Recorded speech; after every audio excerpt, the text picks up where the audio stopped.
ज्ञानाञ्जनशलाकया चक्षुरुन्मिलितं येन तस्मै श्रीगुरवे नमः।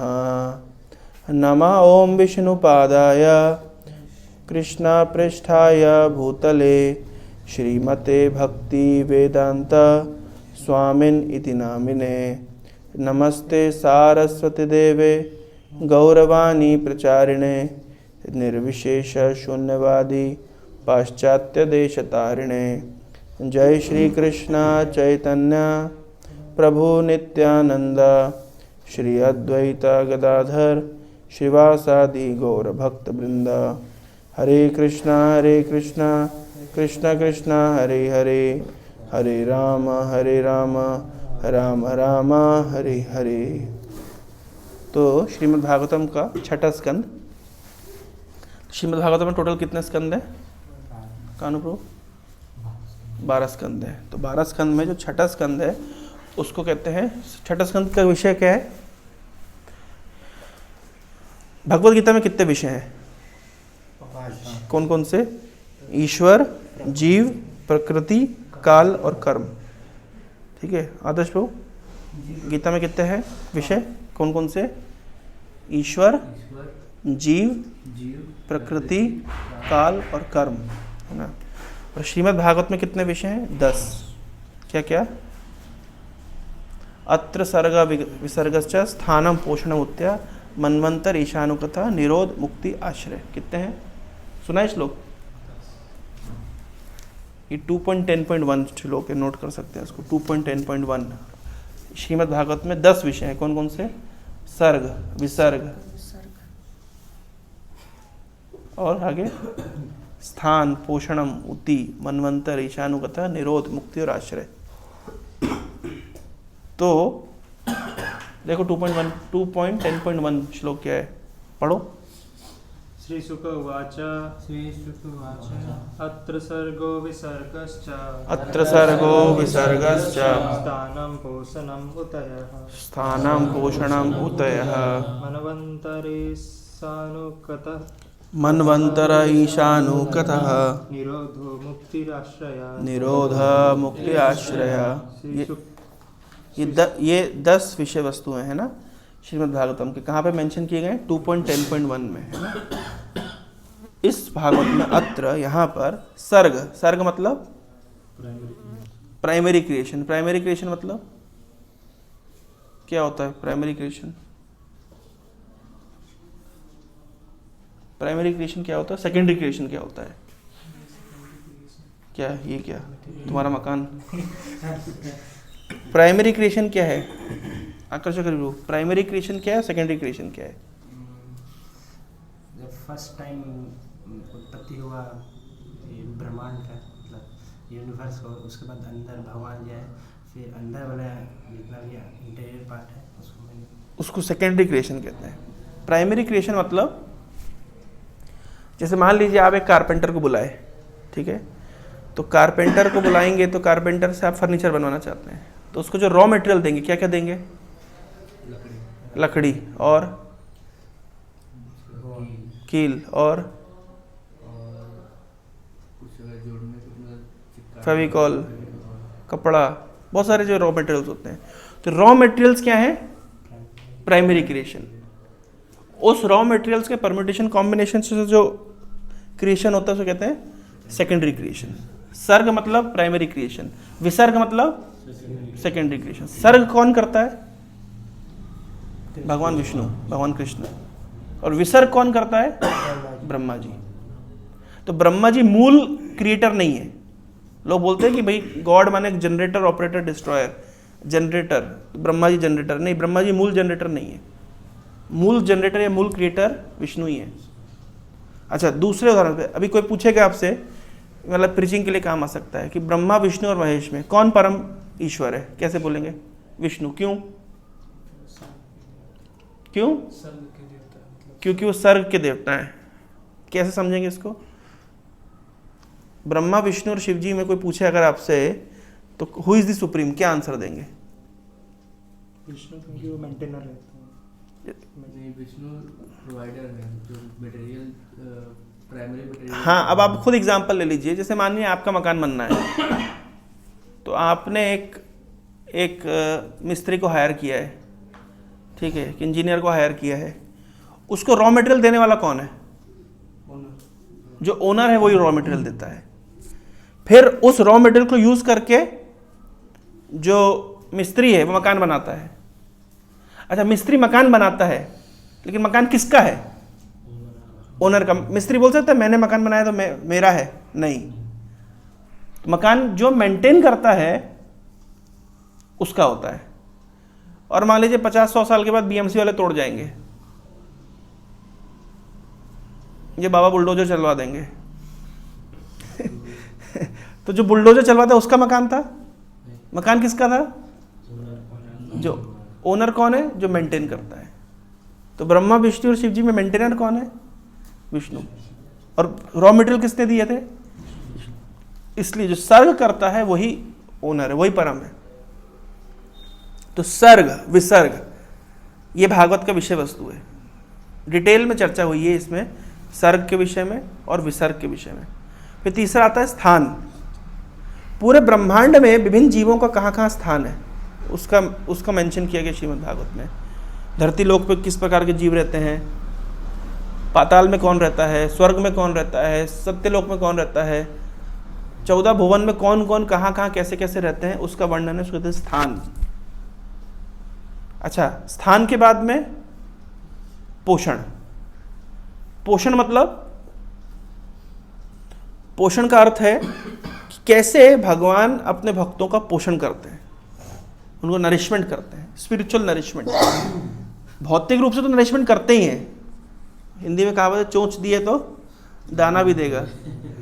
तो दाना तो देते ही हैं, शरीर का तो पोषण कर ही रहे हैं, लेकिन साथ साथ जीव की आध्यात्मिक चेतना का पोषण भी करते हैं, भक्ति का पोषण भी करते हैं, इसको कहते हैं पोषण। उसके बाद क्या है? ऊती। ऊती मतलब कर्म वासना। विभिन्न प्रकार की कर्म वासनाओं से कैसे जीव बंधा हुआ है और कैसे उन वासनाओं से वो मुक्त होगा। ऊती। ऊती मतलब जैसा जो ऊन होता है, जैसे ये है कपड़ा कैसे बना है, ये हॉरिजॉन्टल और वर्टिकल धागों से बना है, ये एक दूसरे को गुंधे हुए हैं, एंटेंगल्ड है। तो वैसे ही जीव अपनी कर्म वासनाओं से एंटेंगल्ड है। इसके विषय में चर्चा की गई, इसको ऊती कहते हैं। उसके बाद मनवंतर। मनवंतर मतलब कितना होता है? ब्रह्मा जी के एक दिन में कितना होता है मनु? ब्रह्मा जी के एक दिन में, एक दिन मतलब हाउ मेनी आवर्स? 12 घंटा। उसमें 14 मनु चेंज होते हैं, उसको कहते हैं मनवंतर काल। मनु का काल, मनवंतर, मनु का अंतर या मनु का काल। तो ब्रह्मा जी के एक दिन में 12 घंटे में कितनी शिफ्ट चेंज होती है? 14 बार शिफ्ट चेंज होती है। इसमें 14 बार देवता चेंज हो जाते हैं, 14 बार इंद्र चेंज होते हैं। 5 चीजें, क्या? 6 चीजें। क्या क्या? इंद्र चेंज होते हैं, और वो जो हरी जो मतलब सेट ऑफ डेमीगॉड्स पूरा चेंज होता है, सब देवता चेंज होते हैं, सप्तऋषि चेंज होते हैं। और कौन चेंज होता है?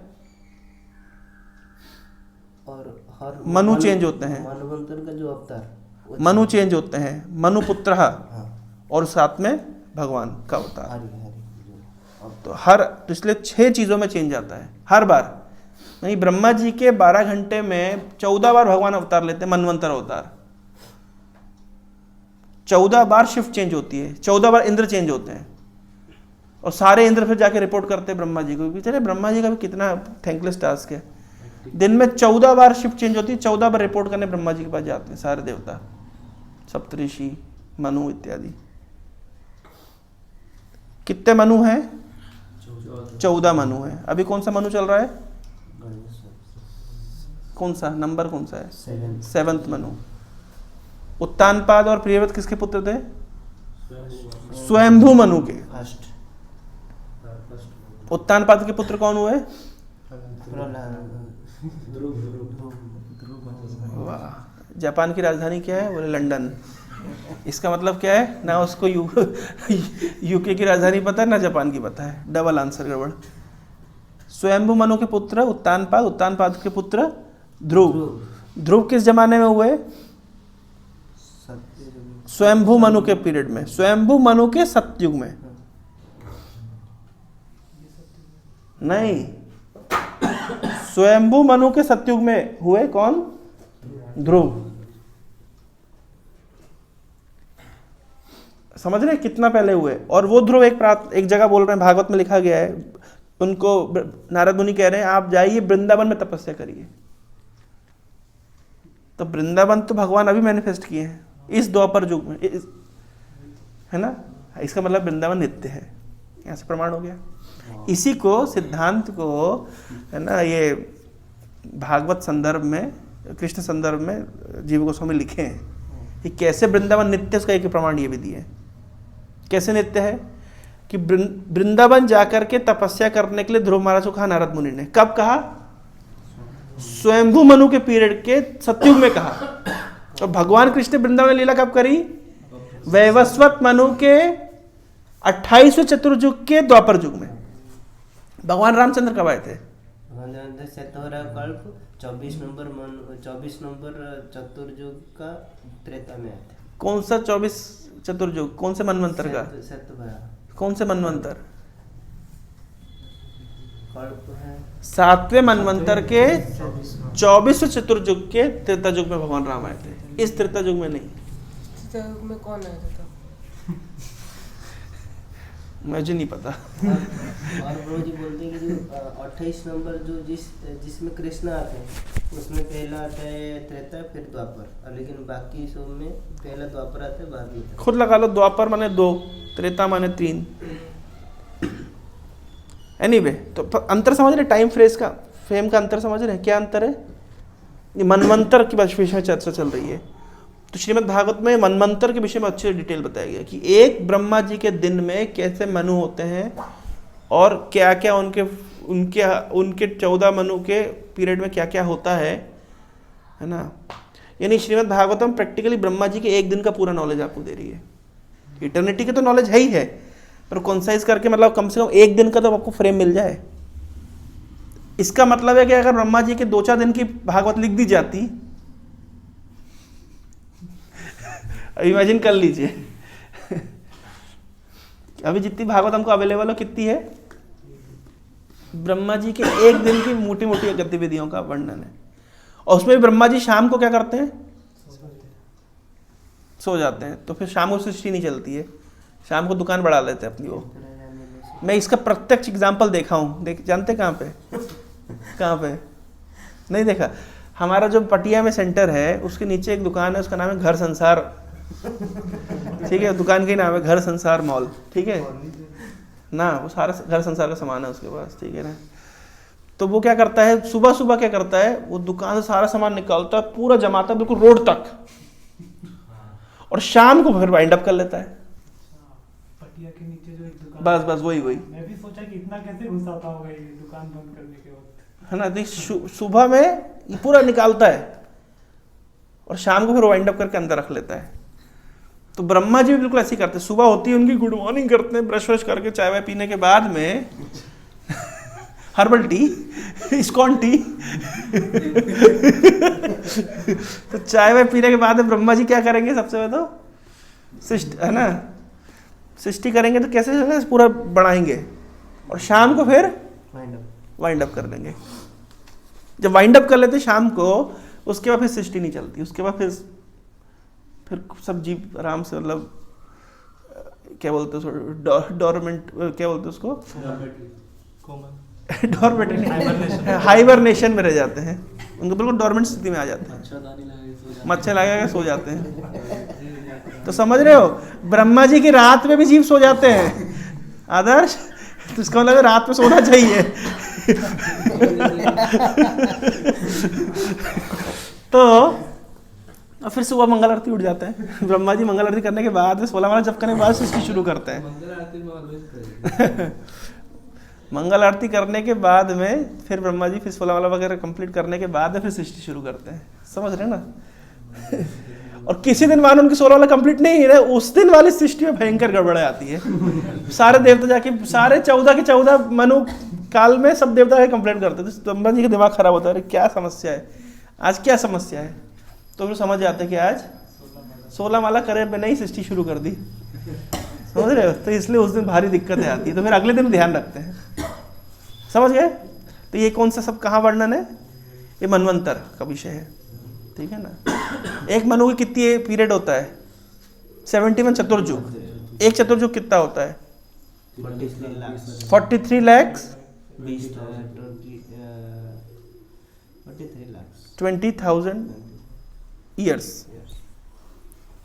इतने साल का, ये सोलर ईयर्स, इतने साल का एक चतुर्युग होता है। 71 चतुर्युग का एक मनु होता है। ऐसे ब्रह्मा जी के एक दिन में 14 मनु होते हैं, फिर इतने ही ब्रह्मा जी की रात होती है। कौन सा श्लोक में लिखा है,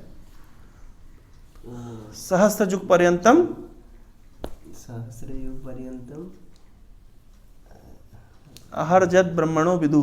रात्रागमे, बस भगवद्गीता के 8वें अध्याय में श्लोक दिया गया है कि सहस्त्र युग पर्यंतम, सहस्त्र चतुर्युग जितने क्या होते हैं ब्रह्मा जी का एक दिन होता है, और इतनी ही बड़ी एक रात होती है। मतलब ये 14 में से एक बार बस कृष्ण आते हैं किसी पूरे में, एक बार बस 7वें में फिक्स है टाइम, 7वें चतुर्युग, 7वें मनवंतर के 28 चतुर्युग में आते हैं, और उसके नेक्स्ट फिर फिक्स है ये। नेक्स्ट कली में एक दिन में एक बार आते हैं ना। हाँ, तो एक बार ही आए ना। एक बार इसको हाँ। आएंगे। बाकी कृष्ण आते हैं, बल्कि अलग अलग मैनिफेस्टेशंस के साथ आते हैं, अंशीय कला के रूप में आते हैं। पूर्ण पुरुषोत्तम कृष्ण महाप्रभु में इसलिए एक जगह मैं पढ़ रहा था, एक बच्चे ने मुझे तुम्हारा गिरिजा ने एक क्लिप भेजा, बोला जी सही है कि नहीं। उसमें बताया था कि भाई कभी कभी कृष्ण को विष्णु का अवतार बोलते हैं, कभी कभी विष्णु को कृष्ण का अवतार बोलते हैं। कौन सा सही है, दोनों ही सही है, क्योंकि अनेक अन्य जो मनवंतरों में या अन्य कल्पों में, कल्प मतलब ब्रह्मा जी का एक डे, तो उसमें क्या होता है, उसमें विष्णु से कृष्ण आते हैं। लेकिन पर्टिकुलरली 7वें मनवंतर के 28वें चतुर्युग के द्वापर युग में स्वयं भगवान कृष्ण आते हैं। मतलब वो जो बाकियों में जो विष्णु से कृष्ण आते हैं, एक्चुअली कृष्ण आते हैं विष्णु को माध्यम बने। मतलब क्षीरोदक्षाय विष्णु। पूर्ण पुरुषोत्तम भगवान कृष्ण नहीं आते हैं, द ओरिजिनल कृष्ण नहीं आते हैं। मतलब जो भी अवतार रहता है। क्षीरोदक्षाय विष्णु के माध्यम से आते हैं। वो तो एक रीजन है, वो इस दृष्टि से आप बोल सकते हैं कि विष्णु से आ रहे हैं। लेकिन पर्टिकुलरली 7वें मनवंतर के 28वें चतुर्युग के द्वापर युग में स्वयं भगवान कृष्ण आते हैं। 28वां चतुर्युग, अभी 28 चल रहा है, ठीक है। तो ये मनवंतर है। उसके बाद क्या है, ईशानु कथा। ईश और उनके अनु, ईश मतलब ईश्वर, अनु मतलब उनके अनुगतों की कथा, यानी भक्तों की कथा। श्रीमद् भागवत में न केवल भगवान की कथा है, अपितु ईशानु कथा, भगवान के भक्तों की कथा भी है, ईशानु कथा। उसके बाद निरोध, निरोध मतलब caseation of material life, material activities, मतलब गोइंग होम बैक। सिजेशन मतलब भौतिक सृष्टि से अब, जैसे कर्म फल में क्या हो रहा है, कर्मानुसार साइकिल चलता जा रहा है जी, बारंबार आ ब्रह्म भुनान लोका पुनरावृत्ति नोर्जुना। तो इस तरीके से चलता जा रहा है उसका चक्कर। Material life is continuing from time immemorial. निरोध मतलब सीजिंग, निरोध। फिर उसके बाद मुक्ति, being freed from material existence. और लास्ट में क्या है, आश्रय, taking shelter of the supreme lord. दोनों पर अंतर है ना, है? मुक्ति तो निरोध मतलब इस जगत संसार में रहते हुए अब आपकी भौतिक एक्टिविटी सीज आउट हो गई। अब नेक्स्ट क्या होगा, अब आप लिबरेट हो जाएंगे मेटेरियल एग्जिस्टेंस से। 11वें स्कंद का मूल, वैसे तो सारे स्कंदों में ये दशो टॉपिक चर्चा किए गए हैं, लेकिन मोटा मोटा प्रथम 2 स्कंदों में, प्रथम 4 स्कंदों में सर्ग विसर्ग चर्चा किया गया है। 5वें स्कंद में स्थान चर्चा किया गया है। 6ठे स्कंद में पोषण चर्चा किया गया है। 6ठे स्कंद में जितनी लीलाएं हैं पोषण की लीलाएं हैं।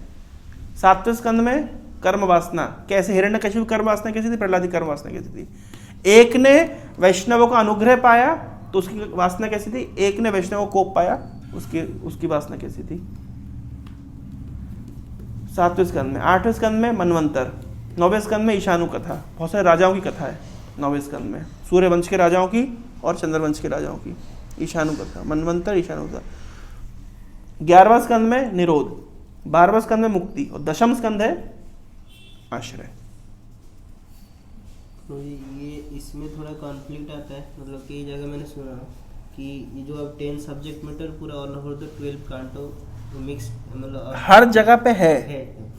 फर्स्ट कैंटो में भी आपको 10 टॉपिक मिलेंगे, लेकिन मोटा मोटा हिसाब देखा जाए तो ये क्लासिफिकेशन मिलेगा। कि आचार्य हमारा गौड़ी आचार्य, मतलब कि आचार्य लिखे हैं कि मतलब स्टार्टिंग फ्रॉम फर्स्ट कांटो टू 10th कांटो ये 10 सब्जेक्ट मैटर फैला हुआ है। नहीं, और कई आचार्य ने लिखे हैं कि 11th कैंटो निरोध है, 12वां स्कंद मुक्ति है, क्लियर है, लिखा गया है।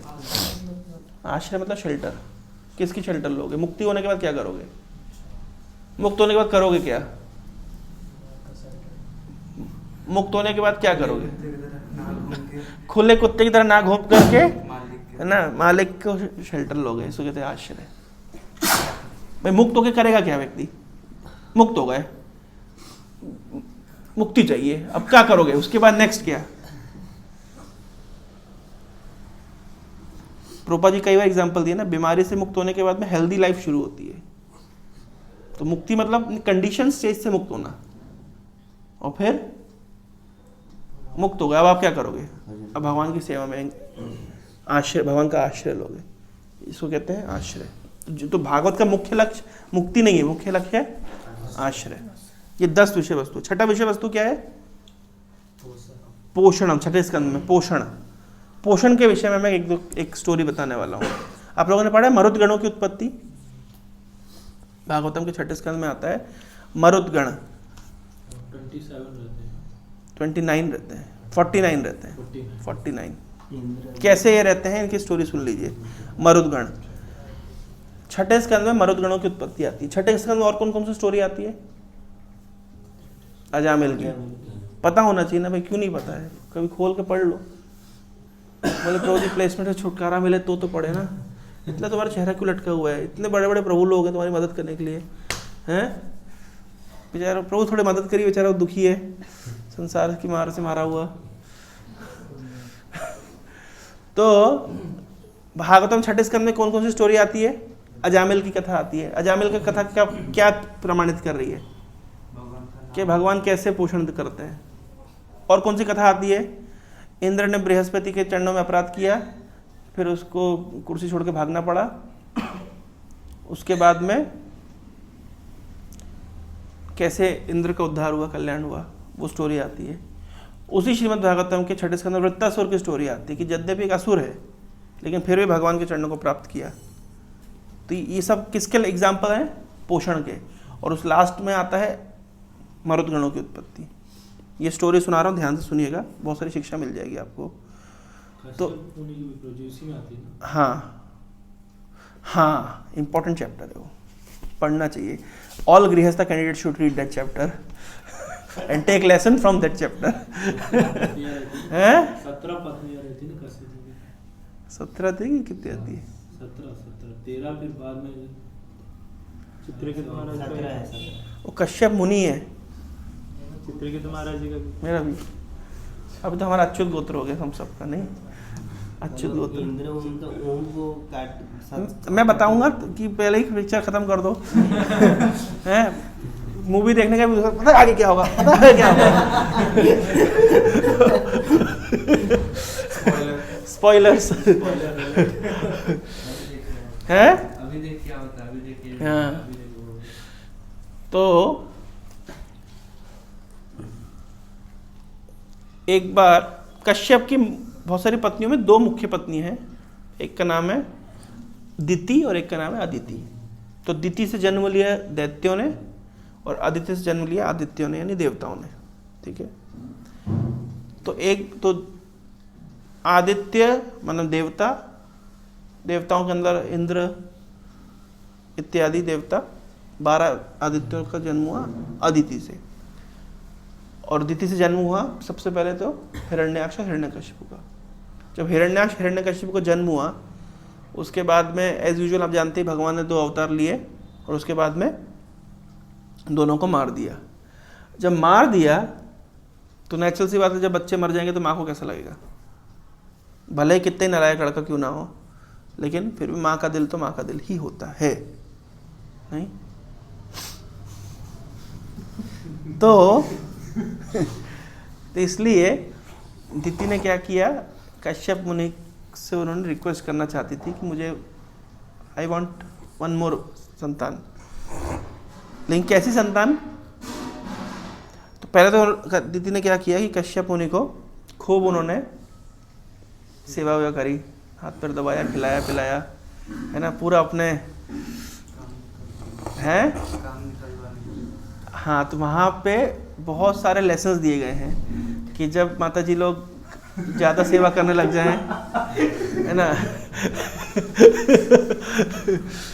है ना, और कश्यप मुनि बिल्कुल ही मतलब ये हो गया कि अरे, है ना, कश्यप मुनि ने क्या क्या बोला पढ़ेंगे, मैं तो टॉपिक अभी नहीं है हमारे डिस्कशन का, है ना। कश्यप मुनि क्या क्या बोले, हाँ, एक स्त्री के लिए तो उसका पति ही भगवान होता है। तो राधा कुमार महाराज बता दें अपने प्रवचन में, देखो अब कश्यप जी कितने फूल गए अब ये सेवा से, क्या आप कह रहे हैं कि स्त्री के लिए तो, है ना, उनका पति ही भगवान होता है।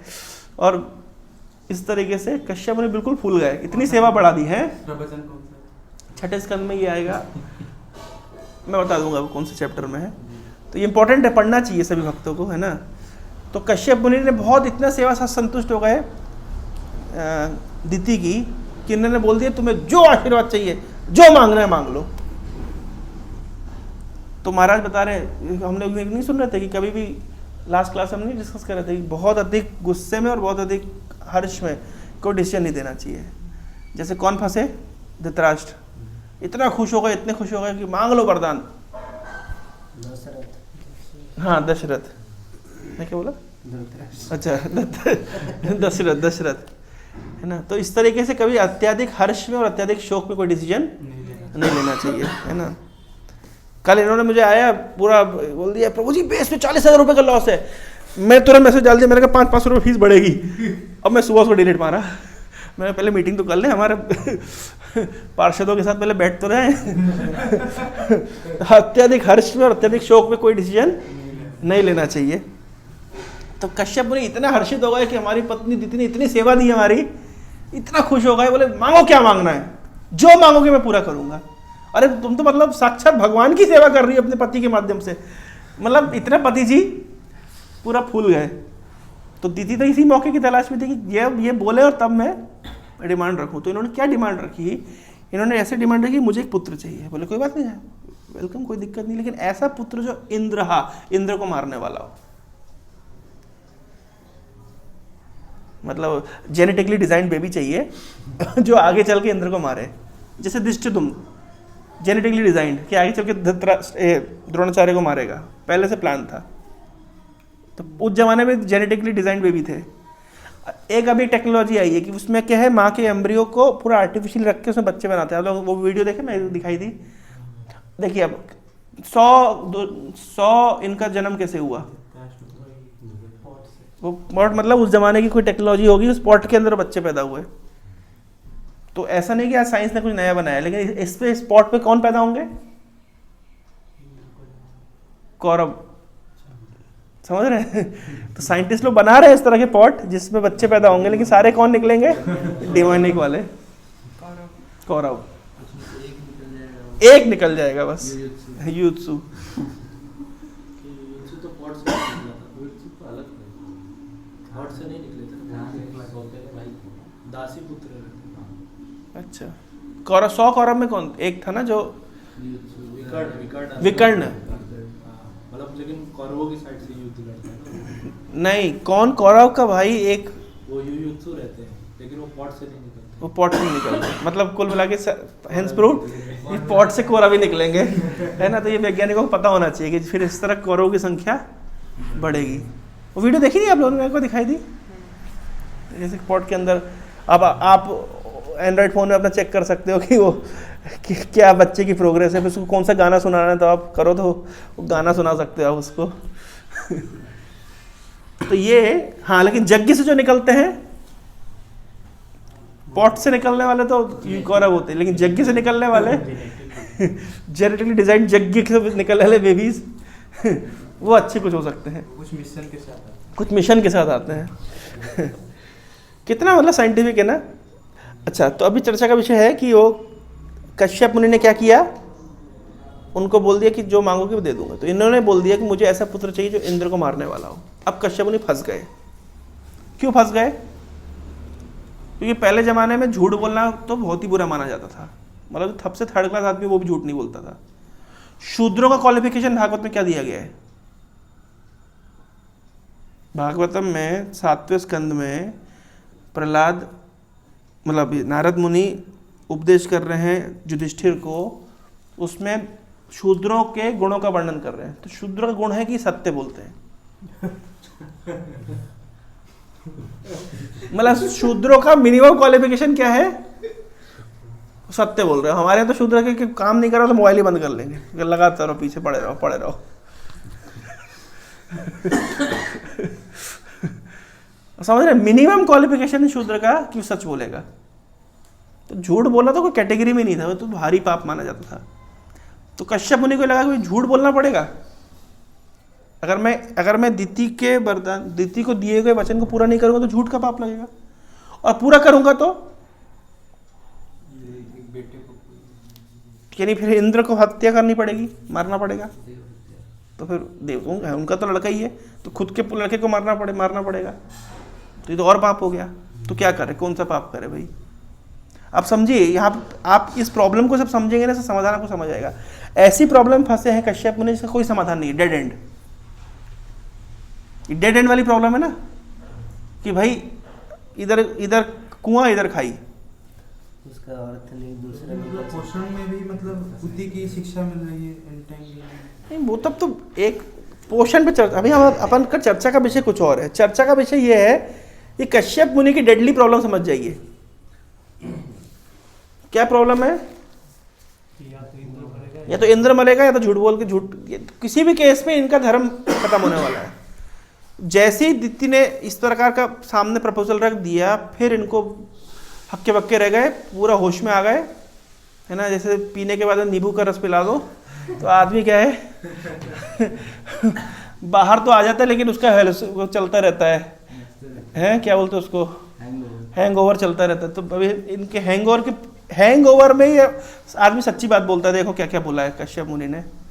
बोले कैसे आदमी देखो एक स्त्री से आसक्त होने के बाद कैसी कैसी बातें करता है, कैसे कैसे फंस जाता है, उसके बाद में क्या क्या नहीं करना पड़ता है, धर्म वरम सब नष्ट हो जाता है। भारी उद्गार उन्होंने पढ़ा है, मतलब सभी को पढ़ना चाहिए। 6.18 है, बहुत सारे चैप्टर, मतलब आप पढ़िएगा, ये होमवर्क है आप लोगों का, है ना। ये 2, 4, 5, 10 श्लोकों की संख्या, लेकिन ये पढ़ लीजिएगा पूरा कश्यप मुनि का रियलाइजेशन। इस सभी के लिए इंस्पिरेशन का काम करेगा।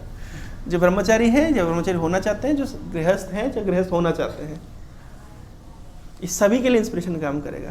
ठीक है, तो अब बताइए कश्यप मुनि की सब प्रॉब्लम फंस गए ना, कैसे बुरी वाली। तो कभी कभी लाइफ में इस तरह बुरी प्रॉब्लम फंसते हैं कि जिसका कोई एंड नहीं दिखता है।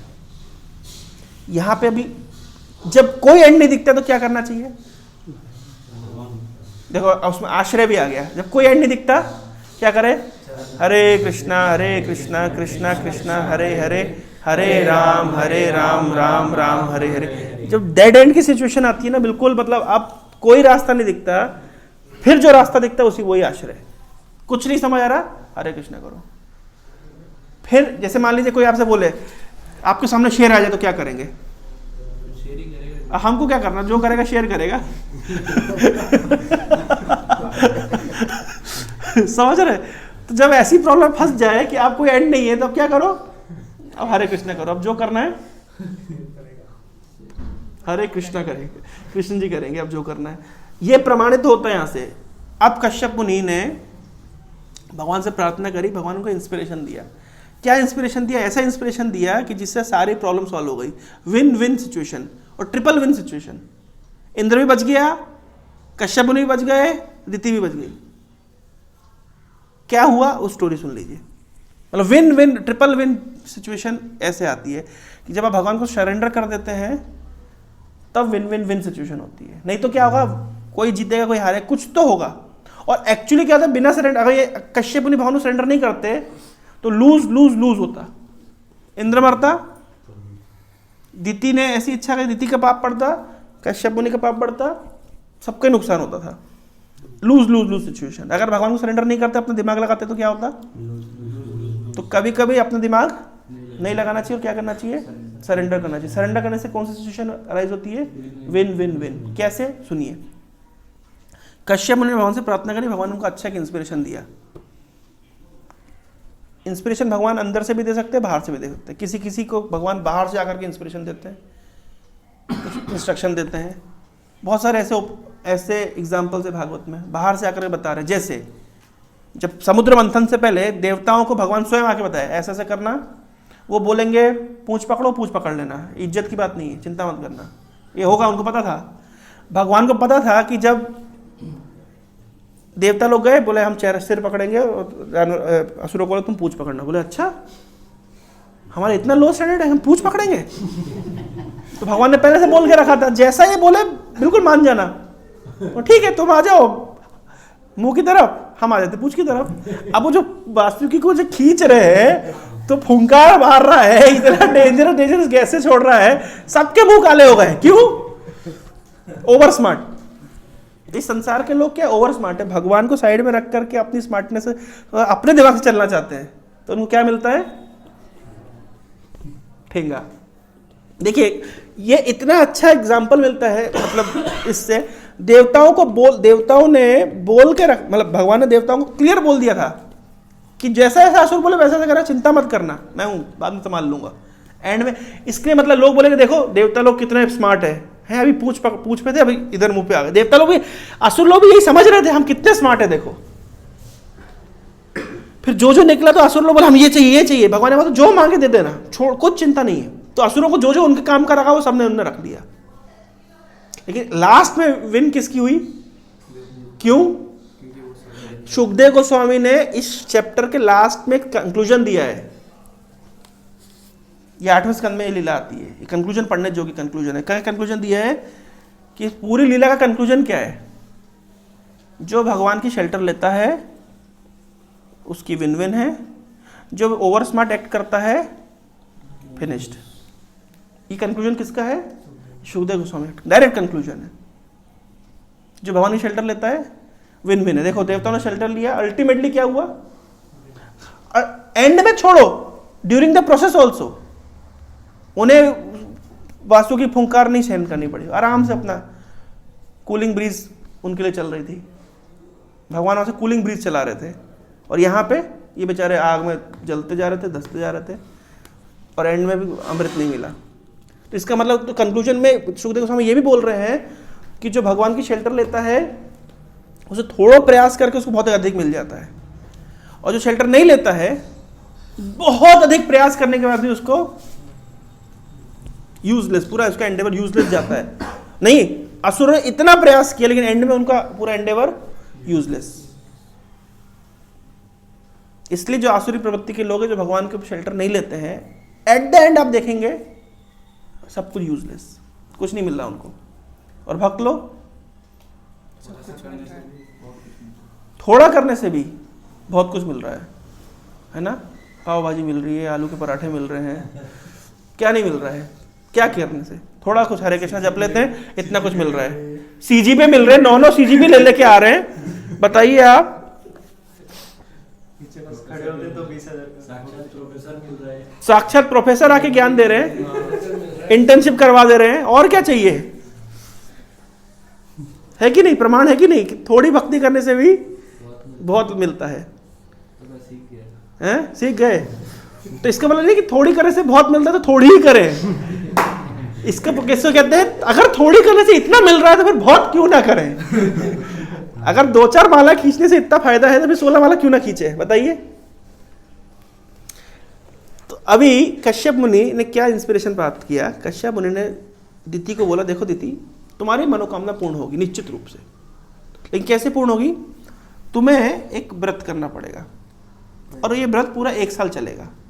इस व्रत में क्या करना पड़ेगा? तुम्हें भगवान विष्णु की पूजा करनी पड़ेगी, और तुम्हारी मनोकामनाएं पूर्ण हो जाएगी। तो दिति तो बिल्कुल ही मोटिवेटेड थी कि अगर 1 साल व्रत करने से अगर मेरे को ऐसा पुत्र प्राप्त होगा जो इंद्र को मार सके। इंद्र से क्या समस्या थी? उनको भगवान विष्णु से समस्या नहीं थी कि भगवान अवतार लेके के आते हैं हमारे बच्चों को मार देते, भगवान से समस्या नहीं है, ये इंद्र ने उकसाया था भगवान को। तो गलती किसकी है? इंद्र की है। तो उनकी जो पूरा झगड़ा था किससे था? इंद्र से था। तो तुम्हें 1 साल व्रत करना पड़ेगा, भगवान विष्णु की पूजा करनी पड़ेगी, पूरा भजन साधन अच्छा टाइट करना पड़ेगा, और ताकि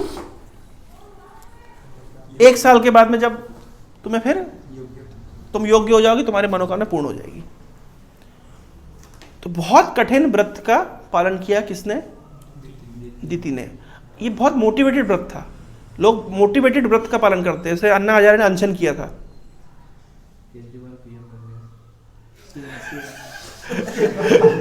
मैं भी गया था उस अनशन में, पता है 2011 में हुआ था ये, दिल्ली के कौन से मैदान में हुआ था, मैं भी गया था, जनता मैदान में ना, क्योंकि मैं गया था क्योंकि मैं वो एसएसबी की तैयारी करने के लिए गया था। तो मैंने कहा शाम के समय हम जिंदाबाद जिंदाबाद सरकार को मनाने के लिए मैं भी गया था, लोकपाल बिल के लिए। तो झंडे वंडे वो टोपी लगा करके, अन्ना हजारे वाली टोपी घर पे रखी हुई आज भी मेरे पास वो।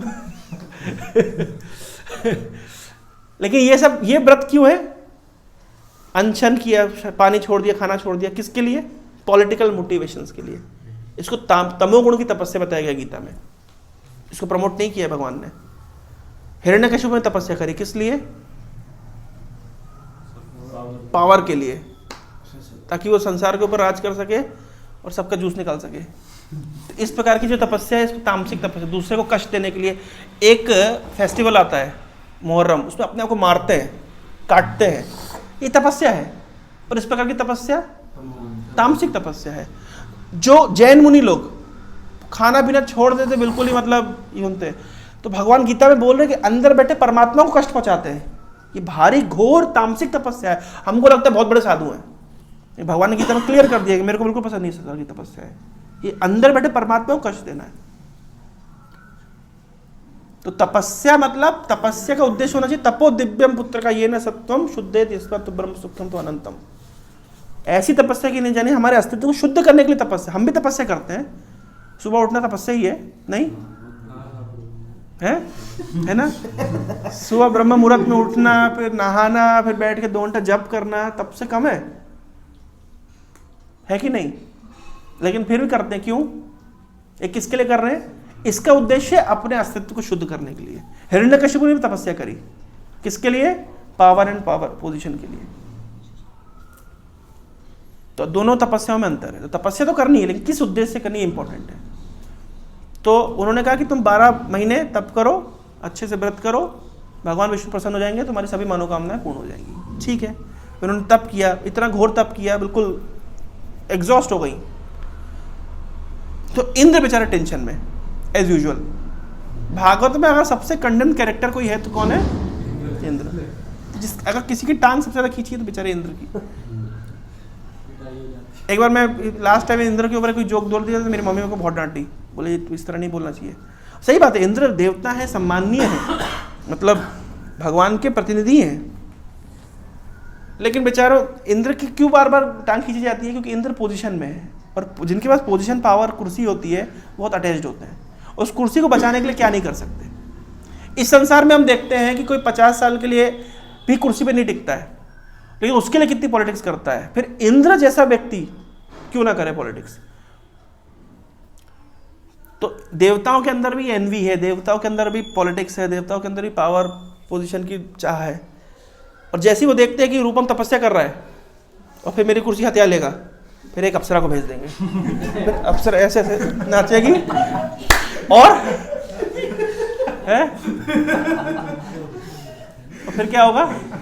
तपस्या भंग हो जाएगी और इंद्र टेंशन फ्री हो जाएगा। क्यों? क्योंकि इंद्र सोचेगा अगर इसने तप कर लिया तो ये मेरी कुर्सी हथिया लेगा, है? क्या हो गया? विश्वामित्र। तो कोई भी ऋषि में तपस्या करते तो इंद्र बहुत टेंशन में आ जाते है ना। तो क्यों? क्योंकि इंद्र को टेंशन क्यों होती है? He is attached to his position. तो जैसे उन्होंने देखा कि भाई मेरी सौतेली माँ तप कर रही है, और क्यों तप कर रही है? ऐसे पुत्र को प्राप्त करने के लिए जो मुझे मारे। इनकी तो रातों की नींद हराम हो गई। ये अवसर खोजे तो जहां ये अपने व्रत में कोई गड़बड़ करें और मैं इनके प्लानिंग फेल करूं। तो एक दिन क्या किया दीदी ने, प्रसादी लिए, भोजन किया, लेकिन ये काफ़ी थकी हुई थी। उसके बाद मुंह नहीं धोया, हाथ नहीं धोए और पैर नहीं धोया। ठीक है, तो इंद्र को अवसर मिल गया। इसका मतलब है शिक्षा नंबर 1 वैष्णव एटिकेट में बताया गया है, खाने के बाद मुंह धोना चाहिए, हाथ धोना चाहिए, सभी करते हैं। एक और चीज धोनी चाहिए, पैर, मुंह, हाथ और पैर। जब से मैंने वो पढ़ा तब से मैं, आप कभी देखो मैं प्रसाद लेने के बाद सीधे बाथरूम में जाता हूँ। लोग क्या करते हैं, चामच में खा के बस वहीं पे हाथ कुछ सैनिटाइजर से हाथ धो। कुछ नहीं। मतलब मैं 2-4 एग्जांपल देता हूँ। मैं एक दिन ट्रेन में ट्रैवल कर रहा था कहीं पे, कोई माता जी थी, वो बीच की सीट पे बैठी थी, ठीक है, बीच वाली मिडिल में, और अंडे खा रही थी। अंडे खाने के बाद में, उसके बाद में अंडे का तेल को ऐसे हाथ में रख के अपने बालों में लगा करके सो गई। मैंने कहा छी। मतलब मैं बांग्लादेश जा रहा था तो ऐसे फ्लाइट में चला, तो एक तो पहली बात तो बांग्लादेश में जैसे आप फ्लाइट में चढ़ेंगे है ना, तो सबसे पहले शुरू करेंगे अल्लाह अकबर। मैं तो हाईजैक हो गया क्या प्लेन, क्या हुआ, अपना एक्सपीरियंस नहीं कभी। मतलब बांग्लादेशी फ्लाइट में चढ़ेंगे तो सबसे पहले तो ये बोलेगा अल्लाह अकबर, अल्लाह सु मुहान। वो बंगाली स्टाइल में बोलो, अल्लाह बंगाली में बोलो, अल्लाह बहुत महान है, बोलो बोलो। बंगाली नहीं आती, अल्लाह सु मोहन, अल्लाह अकबर। मैंने कहा बाप रे बाप, अभी मैंने कहा फ्लाइट हो गई हाईजैक, क्योंकि हमने तो मूवियों में देखा है ऐसे, तो वैसे रियलिटी में कभी देखा नहीं है। उसके बाद में फिर वो लोग है ना, मतलब पूरी फ्लाइट में वो चिकन सैंडविच सर्व कर रहे थे। मेरे से पूछ रहे do you want some vegetarian. मैंने कहा आपका वेजिटेरियन बहुत महान है, मेरे को माफ करो। अच्छा, अब हाथ धोने का तो है नहीं सिस्टम, तो सब चिकन विकन खा करके बढ़िया वो सैनिटाइजर के पैकेट में करके बस हो गया। छी, जब तक पानी नहीं लगता चीज़ को शुद्ध नहीं माना। सोने के बाद अगर जगह को पानी नहीं लगा अशुद्ध माना जाता है, उसको टच करने वाला नहाने जैसे पड़ेगा, इतना शुद्ध है वो। तो ये सब भागवत में देखिए प्रैक्टिकल शिक्षा दी गई है। तो पैर धोना एक इंपॉर्टेंट चीज़ है। तो दीदी ने नहीं किया, तो फिर क्या हुआ, इंद्र को अवसर मिल गया। उन्होंने कहा एक इन्हें व्रत का नियम तोड़ दिया। तो ये क्या किए, ये दीदी के गर्भ में घुस गए। इंद्र के पास पावर्स है सटल फॉर्म लेकर के, और इन्होंने देखा कि एक वहाँ पे एम्ब्रियो है, ठीक है ना, और एम्ब्रियो क्या किया उन्होंने, इंद्र का वज्र है, वज्र में 7 ये है स्पोक से, तो उन्होंने अपने वज्र से क्या किया, उस दीति के गर्भ को खंडन कर दिया, मार दिया। तो एक कन्वर्ट होगा काय में, 7 में। अब वो सातों रोने लगे, दे वर कॉन्शियस, ठीक है। अभी इंद्र डर गया कि यार मैं तो एक मुझे मारने के लिए आने वाला था, अभी 7 हो गए, अभी 7 मिलकर मेरे को कितनी पिटाई करेंगे। डर गया, और डर गया, और ये रो रहे, तो अब इनको लगा रो रहे तो मेरी पोल खुल जाएगी, ज़्यादा आवाज़ निकालेंगे। भाई देवताओं का क्या सिस्टम रहता होगा उनका, अब अपने अपन ह्यूमन बायोलॉजी से ना मिलाएं उसको, वो देवताओं की बायोलॉजी जो चलती होगी वहाँ पे। तो 7 हो गए और 7 रोने लगे, इंद्र और टेंशन में आ गए। तो टेंशन, जब आदमी फियर में होता है तो क्या करता है, फियर में व्यक्ति ज़्यादा वायलेंट होता है। तो हम देखते हैं कुछ दुनिया की जो कुछ रिलीजन है भारी वायलेंट है, क्यों, फियर में। उनको एक ही चीज डराई गई है, अल्लाह से डरो, अल्लाह से डरो, नरक में चले जाओगे, डरो। और डर के कारण इतने वायलेंट हो गए। हमारी फिलॉसफी में डर है ही नहीं, भगवान से प्रेम करो, इसलिए वायलेंस है ही नहीं। समझ रहे हैं, हमारे डर की फिलॉसफी नहीं है, डर तो बहुत ही लोअर स्टैंडर्ड माना जाता है। इंद्र जब डर गए तो उन्होंने क्या किया, वायलेंस पे उतर आए, उस 7 को एक बार प्रहार कर दिए। तो 7 × 7 टोटल 49, और ये 49 के 49 रोने लगे। अच्छा, अब आप देखिए, अब ये 49 के 49 रोने लगे और ये रो रहे थे, तो इंद्र बोल रहे मारुता मत रो। तो इसलिए उनका नाम क्या हो गया, मरुत।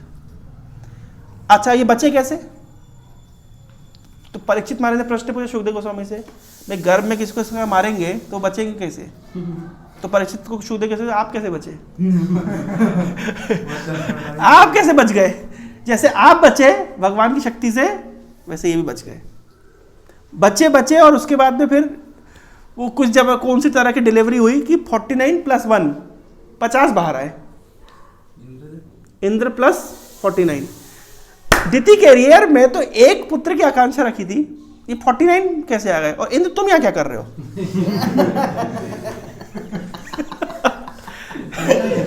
अब इंद्र तो चोरी पकड़ी गई। इंद्र बोले देखिए माता जी आप मेरे को मारने के लिए प्रयास, मेरी रातों की नींद हराम हो गई थी, मैं तो इंतजार कर रहा था कि आप कुछ गड़बड़ करें और फिर मैं आपके गर्भ को खत्म करूं। लेकिन भगवान ने क्या कृपा है कि देखिए आपके गर्भ तो खत्म हुए नहीं, उल्टा 1 से 49 हो गए। तो इंद्र ने ईमानदारी से बोल दिया क्योंकि अब उसका ऑप्शन नहीं था।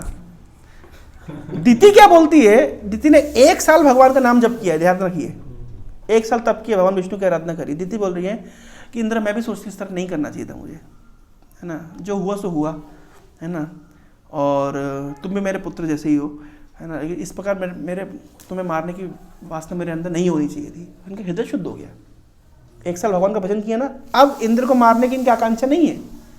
इतना ही नहीं, इन्होंने बोला कि इंद्र देखो मैं दिति हूँ, मेरे से सब जो जन्म लेंगे दैत्य होंगे, है ना, और दैत्यों के एसोसिएशन में रहेंगे, बाकी दैत्यों के एसोसिएशन में रहेंगे ये 49, तो ये भी बिगड़ जाएंगे। एक काम करो इनको तुम अपने साथ स्वर्गलोक ले जाओ। समझ रहे हैं? इनको तुम कहाँ ले जाओ? स्वर्ग में, क्योंकि यहाँ रहेंगे तो ये बैड एसोसिएशन में बिगड़ जाएंगे, गंदे संग में गंदे बंदे बन जाएंगे, पूरे टेररिस्ट हो जाएंगे, तो इनको तुम अपने साथ ले जाओ। तो दिति ने व्रत क्यों किया था? ऐसे पुत्र को प्राप्त करने जो इंद्र को मारे। इंद्र हा शब्द का एक और अर्थ होता है जो इंद्र को फॉलो करे। तो 49 फॉलोअर्स मिल गए इंद्र को फ्री में। जैसे इन्होंने बताया कामदा, जो सभी कामनाओं को दे, पूर्ण करे, उसका अर्थ क्या हुआ? कामदा मतलब जो आपकी सभी कामनाओं को पूर्ण कर दे। ऐसा आज एकादशी व्रत है, कामदा, जो कामनाओं को पूर्ण कर दे। और कामदाह एक हलन एक लगा दिया तो एक उसमें विसर्ग लगा दिया, दाह मतलब जो सभी कामनाओं को दहन कर दे। दोनों ही विन विन सिचुएशन है। कल मैंने पूछा, कल मैं ये अमोघ को जो आप क्लिप लगाए थे, वीडियो लगाए थे, उसमें एक अच्छा पॉइंट उन्होंने बोला कि भागवतम आपको सब कुछ देता है, कृष्ण प्रेम देता है, लेकिन अगर आपके मन में कोई इच्छा रह जाए, ये मिल जाए वो मिल जाए तो भी अच्छा होता था, गाड़ी मिल जाए, घोड़ा मिल जाए, है ना, धनम जन्म सुंदरम कुछ मिल जाए, तो भागवतम वो भी दे देती है। वो चलो इसको ले लो, फिर फोकस आगे बढ़ाओ। अमोघ प्रभु तो कामदा मतलब ऐसी कामनाओं की पूर्ति हो जाएगी आपकी जो कहीं कहीं बीच बीच में अटकी होगी, कि चलो ये पूर्ण हो जाए तो फिर अपन आगे बढ़े, तो वो भी कामनाएं पूर्ण कर देगी और सभी प्रकार की भौतिक कामनाओं को दहन भी कर देगी। और मुख्य कामना क्या है? जीव की कामना है कृष्ण आश्रय, वो भी दे देगी। तो कामदा कर, एक ही शब्द कितने मिनट निकल गए। संस्कृत इसलिए ऐसी लैंग्वेज है। इंद्र माने इंद्र को फॉलो करने वाला, इंद्र माने इंद्र को मारने वाला। तो कश्यप मुनि भी झूठ नहीं हुए, क्योंकि इंद्र माने इंद्र को फॉलोवर मिल गए, दे दिए, इंद्र भी बच गया। मरुद्गणों को भी अच्छा सिचुएशन मिल गया, देवलोक में रहने लगे। पैदा हुए थे दिति के यहाँ, लेकिन जन्म अब रहते कहाँ हैं? देवताओं के साथ रहते हैं, इंद्र के साथ रहते हैं, इंद्र के साथ में बैठते हैं। दिति का भी फायदा हो गया। Win win win win situation, इसको कहते हैं पोषण। कैसे भगवान डेड एंड की सिचुएशन में भी पूरा सिनेरियो बदल के रख देते हैं, ये प्रमाणित होता है इस पर्टिकुलर स्टोरी से।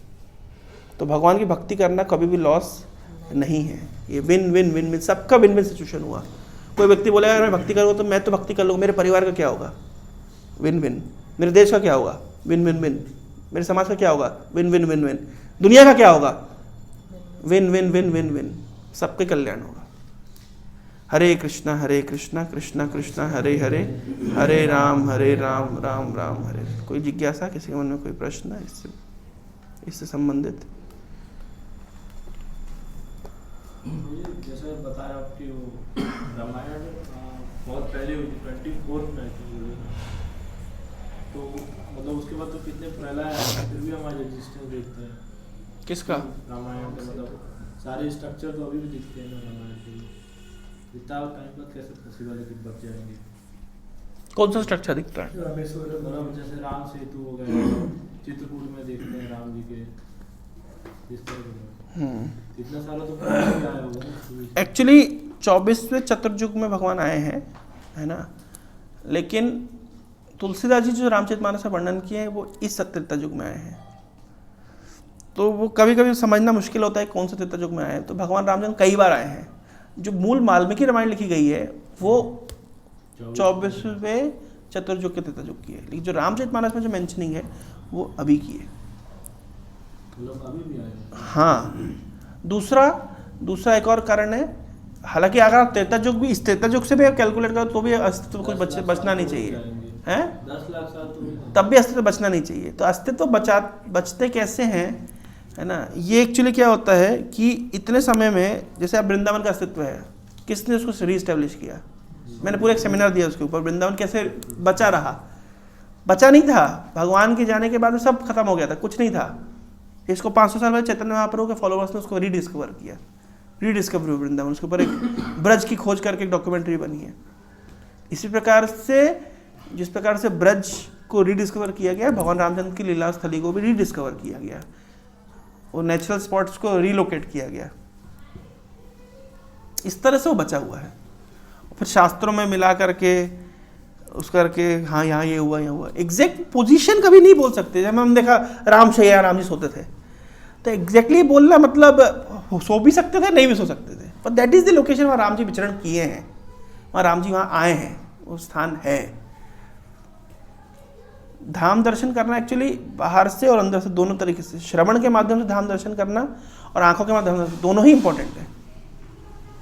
तो ये एग्जैक्ट, तो एक लोकेशन ऐसा हुआ है, और फिर उसको शास्त्र से प्रमाण, शास्त्र से, ताकि धाम दर्शन का मुख्य उद्देश्य क्या है? वहाँ जाकर के श्रवण कीर्तन होते इंस्पिरेशन आना। कल हम जगन्नाथपुरी गए तो हमारा पर्पस क्या है? जगन्नाथ जी का दर्शन हमने सामने कर लिया, तो उसके बाद क्या? उसके बाद और उनके विषय में सुनने पढ़ने पर तो इंस्पिरेशन आए। इस तरह से धाम को रिलोकेट किया जाता है, बारंबार किया जाता है। ये पूरी मंदिर बना, कब का बना हुआ है? 1000-1200 साल पुराना है। जगन्नाथ जी कब के हैं? लाखों सालों से। तो मंदिर तो बनते बिगड़ते हैं। प्रभु जी, वो स्टेटस में आप लगाए थे कि चक्र के बारे में कुछ बता रहे थे, समझ में नहीं आया। लोग कहते हैं कि जगन्नाथ जी का चक्र जहाँ से भी देखो ऐसा फ्लैट दिखता है, ऐसा लगता है आप सामने से देख रहे हो। झूठ बोलते हैं, सब झूठी बातें हैं। लोग कहते हैं कि जो जगन्नाथ जी की जो कुकिंग होती है उसमें सबसे पहले सबसे ऊपर वाला पकता है, सबसे नहीं, सही है, लेकिन उसमें रखा कैसे होता है ये किसी को नहीं जानता है। ऐसे नहीं कि एक मटके के ऊपर दूसरा मटके को तीसरा मटका रखते हैं, ऐसा नहीं रखते हैं। पहले मटके ऐसे गोल रखते हैं नीचे में, फिर सेकंड लेयर उससे छोटे में रखते हैं, थर्ड लेयर ऐसे रखते हैं, ऐसा करके 7 लेयर। तो सबसे ज़्यादा आँच जो है ऊपर वाले को ही मिलती है। साइंटिफिक है, उसमें कोई मिस्टिक पावर नहीं है। झंडा उल्टा बहता है, ऊपर पक्षी नहीं जाते हैं, तो ये सब क्या है? इससे कोई मिस्टिक बताने से जगन्नाथ जी भगवान को भगवान प्रूव करने के मिरेकल की क्या जरूरत है भाई? मैं उस दिन बता रहा था ना कि भाई जो भगवान पूरे ब्रह्मांड में बड़े बड़े प्लेनेट को तैरा सकते हैं, वो पत्थर तैरा दे, कौन सी बड़ी बात है? नहीं, कहने से फालतू बात है। ये सब क्यों करते हैं? इससे क्या कुछ मिस्टिक होगा? लोग क्या है, आर्टिफिशियल एक्सटेसी में जाना चाहते हैं। बैठ के भजन नहीं करना चाहते, वो राम जय श्री राम करके वो मधमास खाएंगे और बाइकों में घू करेंगे और रामनवमी मनाएंगे। उनको बैठ के बोलो राम जी कथा सुन लो, रामायण पढ़ लो, कि नाम जप कर लो, उनसे वो नहीं होगा। तो ओरिजिनल चीज नहीं, डुप्लीकेट चाहिए। मंदिर के ऊपर से फ्लाइट, नो फ्लाइट जोन क्यों? मंदिर के ऊपर out of respect, president house के ऊपर से फ्लाइट नहीं जाती है भाई, गवर्नमेंट अलाउ नहीं करेगी भाई, रिस्पेक्टफुली उसको नहीं किया है। लेकिन उससे कोई मतलब जस्ट प्रेसिडेंट हाउस के ऊपर से क्यों नहीं जाती है? प्रधानमंत्री घर से ऊपर से फ्लाइट क्यों नहीं जाती है? एक और चीज बताया जाता है कि मंदिर के चौखट से थोड़ा सा बाहर समुद्र की आवाज आती है, और मंदिर के चौखट के जस्ट अंदर जैसे गर्भगृह है उसके अंदर आवाज नहीं आती। समुद्र के बाद कहीं नहीं आती, समुद्र बहुत दूर है। मंदिर समुद्र बहुत दूर है, अभी तो कहीं आवाज नहीं आती। हाँ, उस जमाने समुद्र जब पास रहा हो तो हो सकता है इस तरह होता हो। भगवान को वैसे ही कोई डिस्टर्बेंस नहीं हो रहा है, भगवान आराम से अपने मजे हैं। ये सब क्यों कहते हैं ना, मैं बता रहा हूँ ना, ये जब आर्टिफिशियल चीज़ बनाने से क्या होता है, लोग अच्छा मुख्य चीज़ उनको गीता भागवत पढ़नी नहीं है। They do not want to learn philosophy. उनको कुछ फालतू चीज़ें बताने से उनको लगेगा हाँ। मैं जैसे एग्जाम्पल दे रहा हूँ, कल 2-4 दिन पहले कोई स्टेटस में देख रहा था, तो कोई ऐसे बड़े जटा झूठ आपने देखा है, वो देवी आती किसी को ऐसे पागल होता हाँ कर रही है, गाँव में होता है। नहीं, वो पागल है, कोई देवी भी नहीं आई है। और मानो देवी जो भी इनको फालतू नॉनसेंस फंडा हो, लोग इसको एक्सेस मानते हो। अच्छा, फिर उसे दिए दिखाएंगे, उसको करेंगे, लगेगा कि बहुत कुछ बड़ा हो रहा है। अरे भाई इतना नॉनसेंस है, समझ रहे हैं? कोई ऐसा जटा झूठ बांधा हुआ है, महीनों से नहाया नहीं है, भांग पिया हुआ है और पूरा शरीर के ऊपर उसका भभूत लगी हुई है, उसको देख के इनको स्पिरिचुअल रियलिटी याद आएगी। ये सब नॉनसेंस चीजें हैं, ये सब दिखावे के मतलब जा रहे लोग।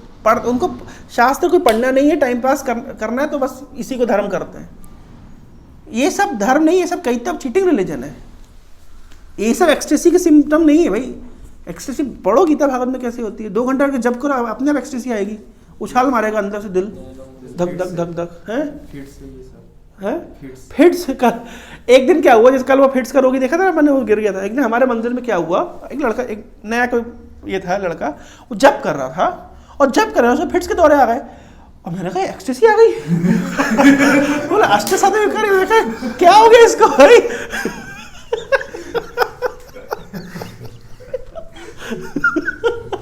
मैंने कहा ये तो साक्षात महाप्रभु ने अवतार ले लिया लग रहा है। People want cheap ecstasy. जब प्रोपा जी के जमाने में उस समय कल्चर था भाई, लोग ऐसे ही बोलते थे, आप क्या माराजोना लोग है, LSD लोग है, तो अब यूल बी इन एक्सटेसी। ये आपको स्पिरिचुअल रिलेशन में हेल्प करेगा। ये चेजिंग राइनोस में प्रभु लिखते हैं कि मैंने एक बार एक नया ट्रक ट्राई किया था और मुझे लगा मैं अपने शरीर को देख रहा हूँ, मेरा आत्मा निकल गया। इसलिए ये सब चीप एक्सटेसीज है। एक्सटेसी है ही नहीं, ये सब नॉनसेंस है। रियल एक्सटेसी करना चाहिए तो क्या करो, हरे कृष्णा कृष्णा कृष्णा हरे हरे, हरे राम राम राम हरे हरे। समय के साथ देखते भक्त लोग एक्सटेसी बढ़ती जाती। क्यों बढ़ रही है? वो अंतर फील कर पाते हैं। क्यों? क्योंकि वो स्पिरिचुअल, वो रियल एक्सटेसी है। ये सब क्या केमिकल एक्सटेसी है, कोई काम की नहीं है। ठीक है,